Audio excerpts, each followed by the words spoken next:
তৈরি পোশাক, ওষুধ শিল্প, এইসব এলাকায় শ্রমিক ভাই বোনেরা তাদের অভিযোগ জানানোর জন্য ক্রমাগতভাবে এই শিল্পের কার্যক্রম পরিচালনা বন্ধ রাখতে বাধ্য করছেন। এটা আমাদের অর্থনীতিতে যে নেতিবাচক প্রভাব ফেলবে সেটা মোটেই কাম্য নয়। এমনিতেই ছাত্র শ্রমিক জনতার বিপ্লবের পর যে অর্থনীতি আমরা পেয়েছি সেটা নিয়ম নীতিবিহীন দ্রুত ক্ষীয়মান একটা অর্থনীতি। প্রাতিষ্ঠানিক কাঠামো প্রায় ধ্বংসপ্রাপ্ত, বৈদেশিক মুদ্রার রিজার্ভ তলানিতে গিয়ে ঠেকেছে। আমরা এই অর্থনীতিতে প্রাণ সঞ্চারের চেষ্টা করছি, আমাদের উদ্যোগে সাড়াও পাচ্ছি। ঠিক এই সময়ে আমাদের শিল্প কারখানাগুলো বন্ধ হয়ে যাক, অকার্যকর হয়ে যাক, এটা আমাদের অর্থনীতিতে বিরাট আঘাত পড়বে। সেটা কিছুতেই আমাদের কাম্য হতে পারে না।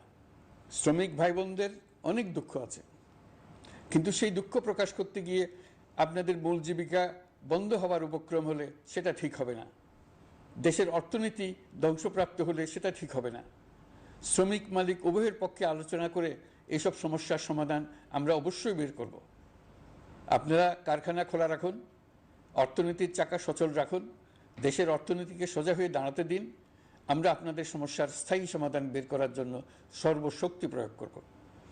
মালিক পক্ষের কাছে আমাদের আবেদন, আপনারা শ্রমিকদের সঙ্গে বোঝাপড়া করুন, কারখানা সচল রাখুন, অর্থনীতির দুর্বল স্বাস্থ্যকে সবল করে তুলুন।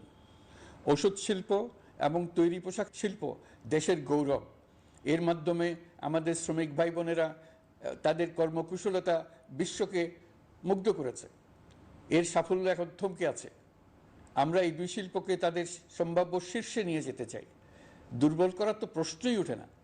এই দুই শিল্পের কোথায় কোথায় বাধা আছে, সমস্যা আছে, সেগুলো চিহ্নিত করে তাকে বাধামুক্ত করতে চাই। আমরা বিদেশি ক্রেতাদের একত্রিত করে তাদের সহযোগিতা চাইব, যেন বাংলাদেশের এই শিল্প দুটি বিশ্বের অন্যান্য দেশের চাইতে বেশি আস্থাযোগ্য হয়ে গড়ে উঠতে পারে। সব কিছুই সম্ভব যদি আমরা শ্রমিক মালিক সম্পর্কটা একটা নির্ভরযোগ্য, আনন্দদায়ক করে গড়ে তুলতে পারি। আমাদের সরকারের প্রথম মাস কাটল, দ্বিতীয় মাস থেকে আমরা নতুন বাংলাদেশ গড়ার ভিত্তি হিসেবে নতুন শ্রমিক মালিক সম্পর্কের সূচনা করতে চাই। এটা দেশের সবার কাম্য। দেশের নতুন প্রজন্ম নির্ভয়ে যেন তাদের ভবিষ্যৎ নিয়ে এগিয়ে যেতে পারে, আমরা সেই লক্ষ্যে কাজ করছি।